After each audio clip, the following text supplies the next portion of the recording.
Саламатсыңдар ма балалар? Бүгінгі сабағымызды бастаймыз. Бүгінгі жаңа сабақтың тақырыбы пароль сенімділігі.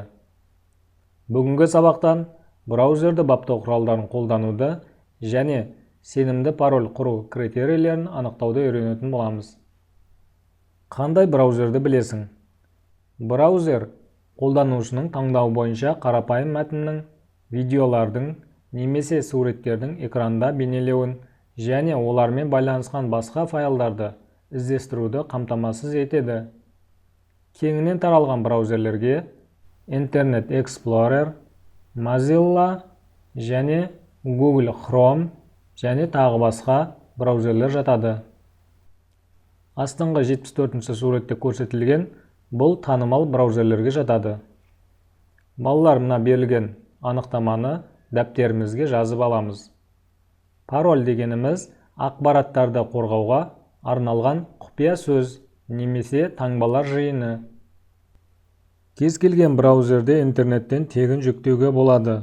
Мысалы, ең көп қолданысқа ие Google Chrome браузерін интернеттен көшіру үшін мына әрекеттерді орындаймыз. Жай ғана іздеу жолағына скачать Chrome деп жазатын болсақ, міне осындай бет пайда болады.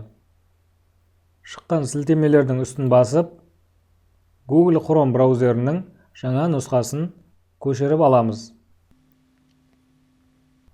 Көшіру батырмасын басқаннан кейін, браузердің төменгі жағына бағдарлама көшіріледі. Одан кейін осы бағдарламаның үстін басу арқылы компьютерімізге орнатып алуымыз керек. Орнатылған браузер дәл осы сияқты автомат түрде ашылады. Оқушылар, есімізге сақтаймыз, пароль деген не?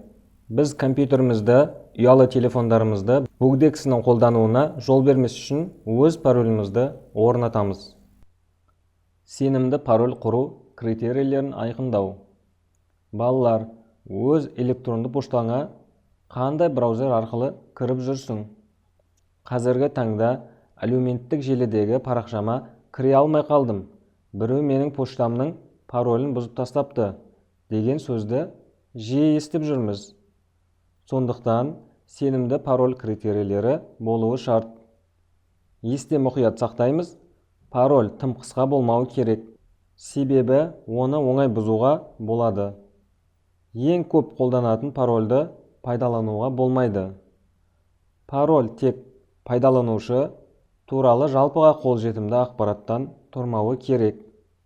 Әлеуметтік желідегі парақшамыз немесе поштамыз қауіпсіз болуы үшін сенімді пароль орнатуымыз керек.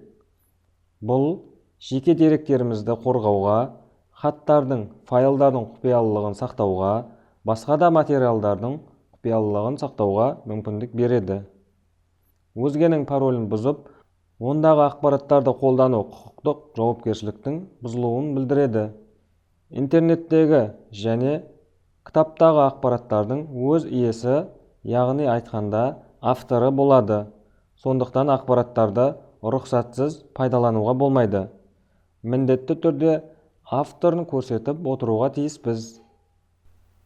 Балалар, бүгінгі сабағымыз түсінікті болса, ары қарай мына берілген ребусты шешіп көрелік.